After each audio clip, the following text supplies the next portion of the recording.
ராமநாதபுரம் மாவட்டம் வாலி நோக்கத்தில் தமிழ்நாடு மீனவர் பேரவை ராமநாதபுரம் தெற்கு மாவட்டம் சார்பாக 2004ஆம் ஆண்டு சுனாமி ஏற்பட்டதை நினைவுகூரும் விதமாக ஆழி பேரலையில் உயிர் நோத்தோருக்கு 21ஆம் ஆண்டு நினைவு அஞ்சலி செலுத்தப்பட்டது. இந்நிகழ்வில் தமிழ்நாடு மீனவர் பேரவை ராமநாதபுரம் தெற்கு மாவட்ட தலைவர் வழக்கறிஞர் பிரின்சோ ரைமன் தலைமையில் நடைபெற்றது.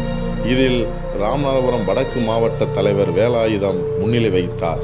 இதில் ராமநாதபுரம் தெற்கு மாவட்ட ராமேஸ்வரம் நகர் செயலாளர் பாக்கியராஜ், நகர் இளைஞரணி தலைவர் ராஜசேகர், ராமநாதபுரம் வடக்கு மாவட்ட செயலாளர் மையழகன், பொருளாளர் முத்து நயினார், ஒன்றிய பொறுப்பாளர் ராஜேந்திரன் ஆகியோர் கலந்து கொண்டனர்.